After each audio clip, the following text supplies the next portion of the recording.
अजित पवार दिल्लीमध्ये बोलतायत, थेट जाऊयात.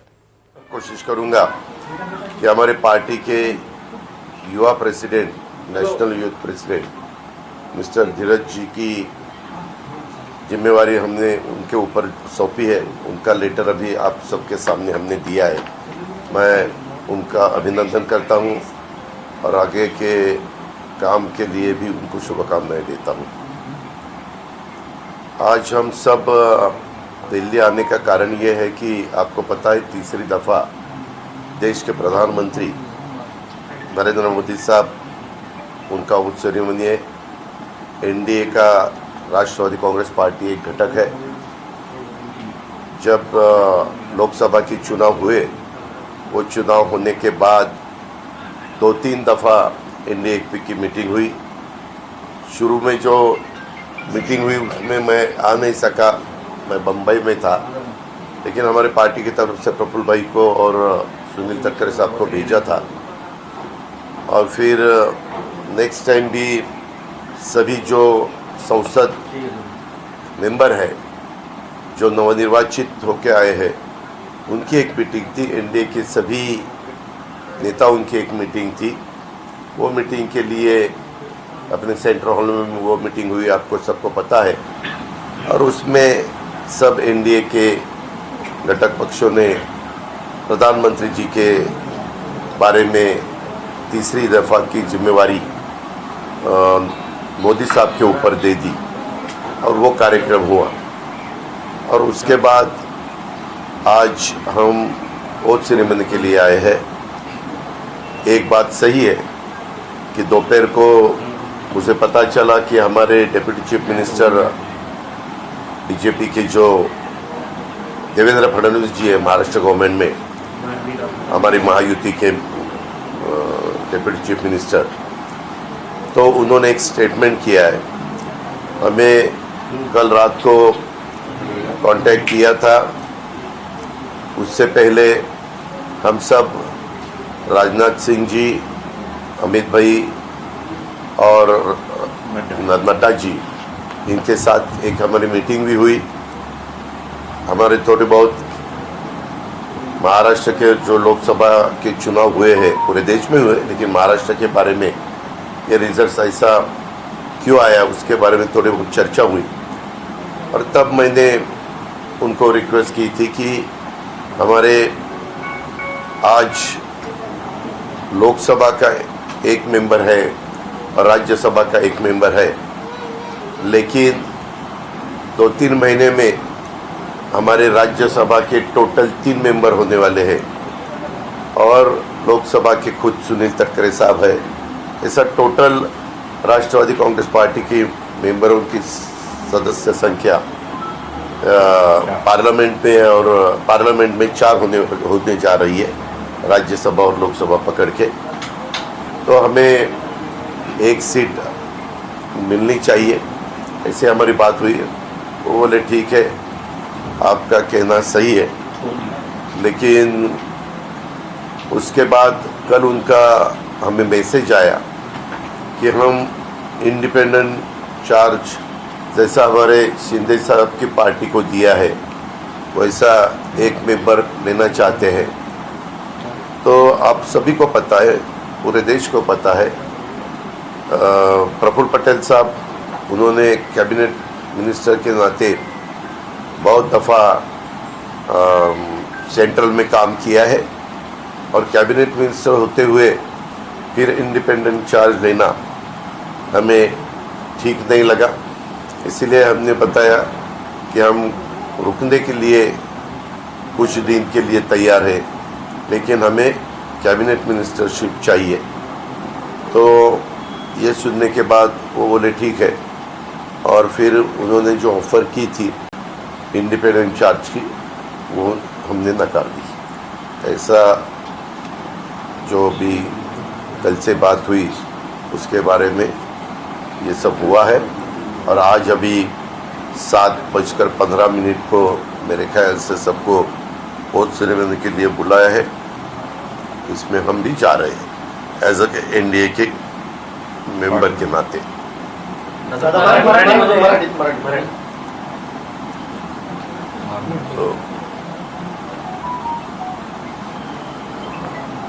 लोकसभेचा निकाल ज्यावेळेस लागला, लोकसभेचा निकाल लागल्यानंतर आपल्याला सगळ्यांना माहिती आहे की NDAची लगेचच मीटिंग बोलवलेली होती. म्हणजे 4ला निकाल लागत होता आणि 5ला बैठक बोलवली. मला काही 5ला लगेच जाता आलं नाही.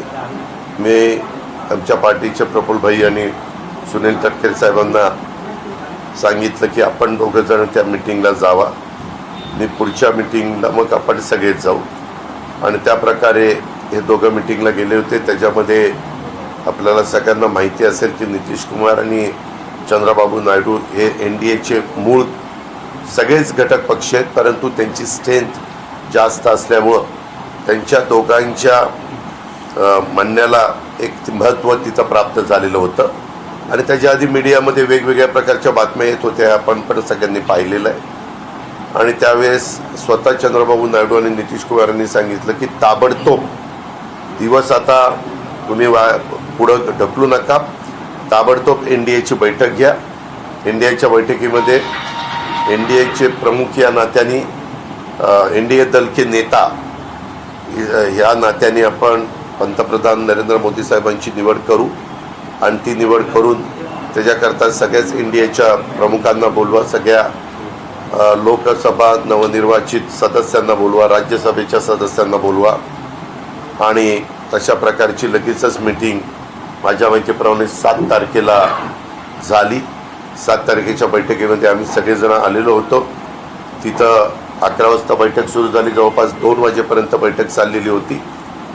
प्राईम मिनिस्टर स्वतः 12 वाजता आले.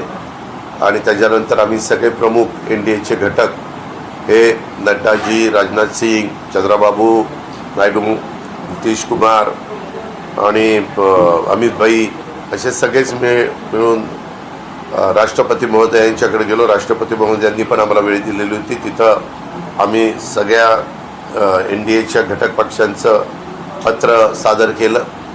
त्याच वेळेस सगळ्या राज्यसभा आणि लोकसभेच्या सन्माननीय सदस्यांनी NDAच्या सही करून पाठिंबा देखील तिसऱ्यांदा देशाचे पंतप्रधान नरेंद्र मोदी साहेबांना करण्याच्या करता दिला. आणि त्याच्यात मोदी साहेबांनी पण नंतर मार्गदर्शन केलं. ती बैठक संपल्यानंतर मी आत्ता सांगितलं तसं राष्ट्रपती महोदयांचं वेळ घेतल्यानंतर राष्ट्रपती महोदयांना मी विनंती केली की तुम्ही आता निमंत्रित करावं, फुल मेजॉरिटी आमच्याकडं आहे. आणि त्या पद्धतीनं त्यांनी सांगितलं ठीक आहे, मी संध्याकाळी याबद्दल मोदी साहेबांना वेळ देते. आणि त्यांनी मोदी साहेबांना वेळ दिली. मोदी साहेबांनी भेटल्यानंतर आजचा शपथविधीचा दिवस ठरला आणि आज आम्ही सगळेजण त्या शपथविधीच्या करता आलो आहे. NDAचे घटक या नात्याने आमच्याशी त्याच मीटिंगमध्ये स्वतः पंतप्रधानांनी सांगितलेलं होतं की सगळ्या घटक पक्षांच्या प्रमुखांशी, इतर त्यांच्या मान्यवरांशी चर्चा करत असताना आमच्या म्हणजे राजनाथ सिंगजी, अमित भाई आणि नड्डाजी हे तिघंजणं चर्चा करतील. तशा पद्धतीनं नड्डांच्या घरी वेळ दिला गेलेला होता आणि त्यांनी प्रत्येकाला वेळ देऊन सगळ्यांशी चर्चा केली. त्यावेळेस राष्ट्रवादी काँग्रेस पार्टीचा अध्यक्ष या नात्याने मी त्यांना सांगितलं की जरी आमचे लोकसभेला एकच जागा आलेली असली तरी राज्यसभेची पण एक जागा आहे आणि 2-3 महिन्यामध्ये आमच्या अजून राज्यसभेच्या 2 जागा वाढत आहेत. हे आम्ही त्यांच्या लक्षामध्ये आणून दिलं. म्हणजे टोटल स्ट्रेंथ आमची राष्ट्रवादी काँग्रेस पक्षाची 4 होती आहे, तर त्यामध्ये आम्हाला 1 जागा मंत्रिमंडळामध्ये मिळाली पाहिजे ही आमची रिक्वेस्ट आहे. आणि तशा पद्धतीनं अनेकांनी भेटून त्यांचं काय सांगितलं असेल. काल त्यांचा शेवटी मला फोन आला. मी तिघांशी पण वेगवेगळ्या त्या ठिकाणी बोललो आणि त्यांनी सांगितलं की बाबा लोकसभेचा विचार करता तुमचा 1 मेंबर निवडून आलेला आहे, अनेक घटक पक्ष हे कमी संख्येने निवडून आलेत, परंतु NDAचे घटक म्हणून आम्ही त्यांना प्रत्येकाला मंत्रिमंडळामध्ये घेण्याचा प्रयत्न करतोय. त्याच्यामध्ये काहींना तर आलेले पण नाही आहेत कुणी त्यांचे सदस्य, परंतु ते राज्यसभेचे मेंबर आहेत आणि सोशल इंजिनिअरिंग म्हणून त्यांनाही कॅबिनेटमध्ये घेण्याचं आम्ही ठरवलेलं आहे. पण कॅबिनेट मिनिस्टर न करता इंडिपेंडंट चार्ज द्यायचा अशा पद्धतीनं आमचं ठरलेलं आहे आणि त्या पद्धतीनं आम्ही तुम्हाला एक जागा इंडिपेंडंटची चार्जची देतो, ती आपण घ्या. राज्यमंत्रीपद परंतु इंडिपेंडंट चार्ज. आम्ही त्यांना सांगितलं की आमच्या सगळ्यांचं काही प्रमुख आमच्याबरोबर भुजबळ साहेब होते, धनंजय मुंडे होते, आम्ही बरेच जण होतो. तर आमच्या सगळ्यांचं ठरलेलं होतं की यावेळेस आपण मंत्रिमंडळात कॅबिनेट मंत्र्याची जागा घेऊन ती प्रफुल्लभाई पटेल आमचे सिनियर आहेत त्यांना ती द्यायची. आम्ही त्यांना काल मी नंतर त्यांना सांगितलं की बाबा अनेकदा प्रफुल्लभाई पटेल साहेबांनी कॅबिनेट मिनिस्टर म्हणून या वेगवेगळ्या सरकारमध्ये काम केलेलं आहे आणि त्याकरता तुम्ही त्यांना कॅबिनेट मंत्रीपदच दिलं तर ते जास्त संयुक्तिक होईल. ते म्हणाले की आम्हाला सगळ्यांनाच बरोबर घेऊन जायचं आहे. आम्ही आज वेगवेगळ्या मेंबर म्हणजे NDAचे जे घटक आहेत त्याच्यातल्या काहींचे संख्या जरी बऱ्यापैकी असली तरी त्यांनाही इंडिपेंडंट चार्ज आम्ही देतो आणि मग अशी तफावत जर केली तर ते योग्य राहणार नाही असं आमचं मत आहे. आम्ही त्यांना सांगितलं की आम्हाला द्यायचं असेल तर आपण कॅबिनेट मंत्रीपद द्यावं, नाहीतर आमची थांबण्याची देखील तयारी आहे. थांबून आम्ही NDAला पाठिंबा देऊ. आम्ही म्हणजे दुसरं काही आमच्या मनात वेगळं काही नाही आहे. आम्ही मनापासून NDAच्या बरोबर राहायचा निर्णय त्या ठिकाणी घेतलेला आहे, देशाच्या हिताकरता, एकंदरीत डेव्हलपमेंट करता. अशा प्रकारची भूमिका आम्ही पक्षाने त्यांच्यापुढं मांडली आणि नंतर का होईना आता मंत्रिमंडळ पूर्ण एकंदरीत 82 का 83 सन्माननीय सदस्य मंत्रिमंडळामध्ये कॅबिनेट मिनिस्टर आणि MOU स्टेट मिनिस्टर होऊ शकतात. त्याच्यामुळे आम्ही त्यांना सांगितल्यानंतर ते म्हणले की ठीक आहे, आम्ही पुढच्या वेळेस तुम्ही म्हणताय त्या गोष्टीचा विचार करू. आणि अशा पद्धतीनं आम्ही आता आज इथं आलो. धीरज शर्मा यांच्यावर राष्ट्रवादी काँग्रेस पक्षाच्या युवकांची देशाची जबाबदारी सोपवण्याचा निर्णय पार्टीने घेतला. त्याचंही पत्र आम्हाला द्यायचं होतं, तेही आम्ही धीरजजींना दिलेलं आहे. ते आपण सगळ्यांनी पाहिलेलं आहे आणि त्यांनी युवकांची चांगली ताकद, चांगली शक्ती संपूर्ण देशामध्ये त्यांना मागचा अनुभव आहेच आणि त्याच्यातनं त्यांनी चांगलं काम करावं अशा प्रकारच्या मी स्वतः व्यक्तीच्या आणि पक्षाच्या वतीनं पण त्यांना शुभेच्छा देतो. पूर्णपणे आज त्यांच्यावर आता ती जबाबदारी असताना कुठलंही काम करत असताना पक्षाची प्रतिमा वाढेल, पक्षाला बळकटी येईल, यूथ जास्त पक्षाच्या बरोबर जोडला जाईल अशा पद्धतीचं काम